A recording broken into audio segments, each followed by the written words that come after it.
somebody should say so. I think right now what you're seeing coming out of the Department of Defense is just not believable. There's two statements coming out of the Pentagon. One, we have no idea what these things are, and two, these things are not a threat. Okay, those two statements are in conflict with one another.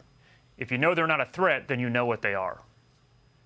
Right. And, you know, in these days when the Ukrainians and others have honed the ability to arm drones, to use, you know, high explosives on drones, you know, the fact that these things are just flying willy-nilly around military bases in this country is not very comforting.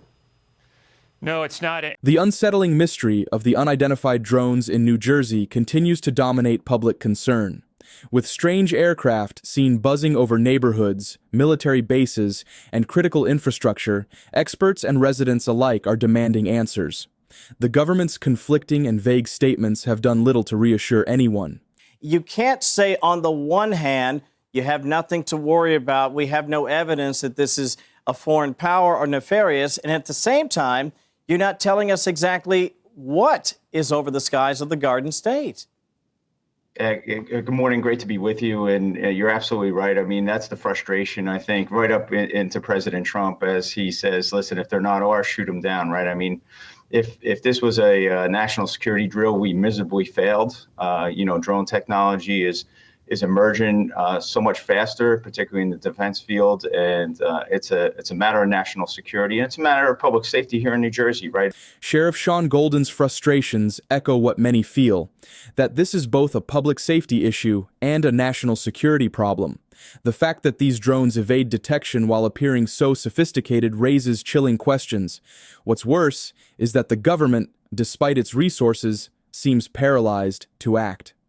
I think, in my mind, it is unlikely that this is coming from overseas. I think given the size of these drones and given the likelihood that these are piloted by line of sight, you know, it may be piloted from the water, but I don't think this is coming from hundreds of miles away. I just don't think, you know, drones of this size could come from hundreds of miles away because it's probably also powered by lithium batteries. I think this is coming somewhere close to the New Jersey, somewhere close to the coast. Retired U.S. Army Colonel Joe Buccino's speculation adds a sobering perspective. If these drones are operating within proximity to New Jersey, who or what is controlling them? And why haven't they been identified yet? The problem grows larger when officials seem hesitant to take action. I mean, you're not going to want to shoot something down where it could hit somebody's house or hurt somebody. Well, the Coast Guard says that there are 30 of them following one of their ships in the ocean. So would that work? I mean, again, we have to develop the policy options based on what we know we're dealing with here, and we just don't know enough to make those to take those kinds of actions. But my goodness, we're going to do everything we can to find out, and we're going to share as much as we can.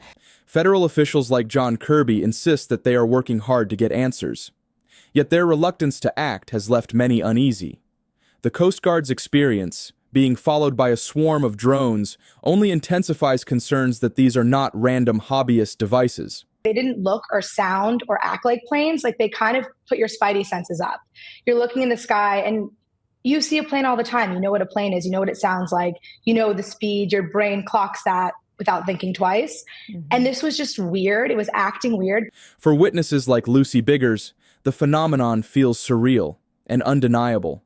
Her documentation of multiple drones at once suggests this issue goes far beyond isolated incidents. Her experience raises a critical point. Why isn't more being done to address this when so many are capturing these events firsthand? While there is no known malicious activity occurring, the reported sightings there do, however, highlight a gap in authorities. And so we urge Congress to pass important legislation that will extend and expand existing counter-drone authorities so that we are better prepared to identify and mitigate any potential threats to airports or other critical infrastructure. John Kirby's statement reveals a troubling truth. The government's inability to respond stems from gaps in policy.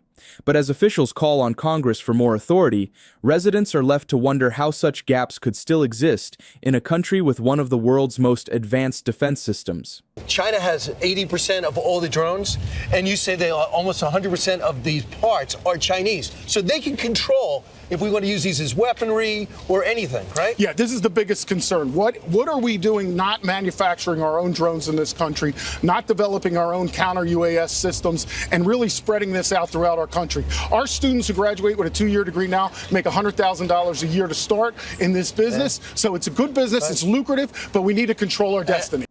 Experts warn that China's dominance in drone production compounds the issue, as much of the technology being used may rely on foreign components. The possibility that foreign nations could exploit this vulnerability only adds to the urgency of addressing the crisis. Perhaps this is not a nefarious foreign actor, but there's real possibility here of an accident, of a crash. New York City is densely populated, and so there needs to be restrictions put in place. This cannot continue. We have these drones flying over the Verrazano Bridge, which connects U.S.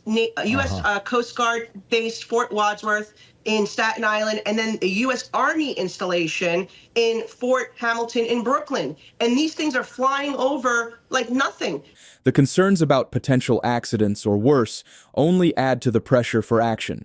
With drones appearing in densely populated areas, over sensitive military sites, and critical infrastructure, the risks cannot be ignored any longer.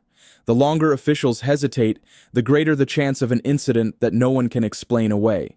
The drone mystery in New Jersey has exposed alarming gaps in policy, technology, and national security. We've seen firsthand accounts from residents like Lucy Biggers, who captured multiple drones, expert warnings from military officials like Colonel Buccino, and an acknowledgement from federal authorities of serious gaps in counter-drone policy. Witnesses describe sophisticated, evasive behavior, and the Coast Guard's own reports of drones tailing their ships suggest that this phenomenon extends far beyond backyard experiments. Meanwhile, the dominance of Chinese drone technology raises new questions about vulnerabilities in our airspace. While there is no known malicious activity occurring, the reported sightings there do, however, highlight a gap in authorities. Are these incidents evidence of private testing, foreign interference, or something else entirely? Why hasn't the government acted faster? And what do you think is really behind these sightings? Share your thoughts and theories in the comments below.